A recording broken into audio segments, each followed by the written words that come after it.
Vale, vamos a ello. Acceso concedido.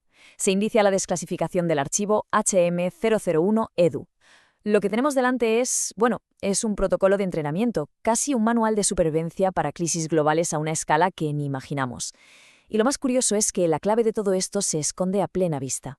Esto es el dossier del Proyecto Salvación. Ojo con esta frase, porque no es solo el típico lema de un héroe de película. Según este dossier, es la directiva principal. Es la única regla que de verdad importa cuando el pánico es la salida fácil y el fin del mundo parece, una certeza matemática. Es, en esencia, el corazón de la verdadera misión. Bien, para entender esto, empecemos por la capa más exterior del programa. El informe de la misión, tal y como se presenta en público, es una superproducción de Hollywood que seguramente suene a muchos. Proyecto Hail Mary. Pero como vamos a ver, es muchísimo más que eso. El resumen del incidente es claro y la verdad bastante aterrador. El sol se está apagando, la Tierra se congela. Una única nave, un último recurso a la desesperada, se envía a las estrellas. Y a bordo, un tipo que ni siquiera se acuerda de su nombre, tiene que salvar a toda la humanidad. Vamos, un planteamiento de manual de ciencia ficción. Pero claro, al profundizar un poco en los archivos de este dossier, enseguida queda claro que el objetivo real no es la amenaza alienígena que se come el sol. Y aquí es donde está la clave de todo.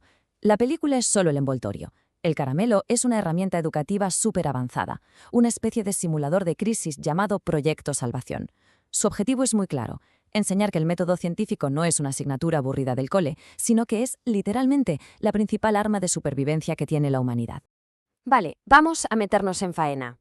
El dossier utiliza cada problema que surge en la nave para enseñar principios científicos clave, pero no como una teoría, sino como habilidades prácticas para no morir. El primer puzzle, Ryland Grace se despierta flotando, pero en cuanto activa los sistemas, la gravedad vuelve. Y no es magia, es física pura y dura.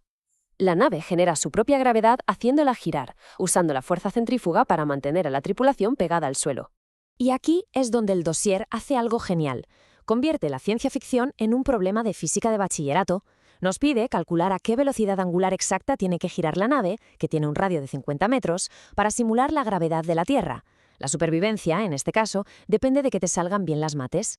Pero claro, la ciencia solo te dice cómo hacer algo, nunca te dice si debes hacerlo. Así que la siguiente lección del dossier somete de lleno en los conflictos morales, que son intensos. Esta es la pregunta central a la que se enfrenta la comandante de la misión, Eva Stratt, una pregunta que transforma una misión de salvamiento en un juicio filosófico a escala planetaria. Es brutal. En el corazón de toda esta historia, el dossier identifica una guerra filosófica en toda regla. Por un lado, el utilitarismo, o sea, el mayor bien para el mayor número de personas. Y por otro, la deontología, la idea de que hay ciertas reglas y derechos que nunca, jamás deben romperse, sin importar las consecuencias. Si nos ponemos del lado de la acusación, los argumentos son demoledores. Stratt actuó como una tirana, secuestró, experimentó con gente y mandó a un hombre a una misión suicida, en contra de su voluntad. Desde este punto de vista, lo que hizo es imperdonable, porque hay líneas morales que simplemente no se pueden cruzar. Pero claro, luego está la defensa, que argumenta que Stratt es en realidad la única heroína de esta historia. En un escenario de extinción total, conceptos como el libre albedrío de una persona pierden todo su valor frente a la supervivencia de la especie. Su lógica, por brutal que parezca, no era una opción más, era la única opción ética posible. Venga, seguimos avanzando. De la filosofía pasamos a otro problemón. ¿Cómo narices te comunicas con un extraterrestre cuando no compartes ni biología, ni cultura, ni siquiera el concepto de ver? Pues el dossier lo desglosa en un protocolo de 3 pasos que es, sinceramente, brillante. No se empieza con un hola, se empieza con las constantes del universo. La física se convierte en el traductor universal. Los elementos de la tabla periódica, con sus números atómicos que son iguales en todo el cosmos, se convierten en las primeras palabras de un diccionario para 2 especies que no tienen nada en común. Muy bien, ciencia, ética, comunicación con alienígenas, todo esto está genial, pero ¿cómo se conecta esta misión en el espacio profundo con los desafíos que tenemos aquí, ahora mismo, en la Tierra? Pues el propio dossier lo dice bien clarito. Toda la historia de la película, con las naciones dejando de lado sus diferencias para enfrentarse a una amenaza que los va a destruir a todos, es una alegoría, una metáfora directa de las crisis globales que ya estamos enfrentando, como el cambio climático. Y con esto llegamos a la tarea final. El dossier pide a quienes lo estudian que apliquen todo lo aprendido. Tienen que identificar una amenaza climática real, diseñar una solución radical y, aquí viene lo más difícil, justificar los sacrificios que esa solución requeriría. Y tienen que argumentarlo como lo haría Eva Stratt, diciendo que es la única opción matemática para sobrevivir.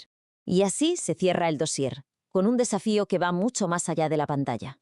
La simulación ha terminado, dice, pero la crisis real, nuestra crisis, acaba de empezar. La pregunta ya no es ¿qué haría un personaje de ficción?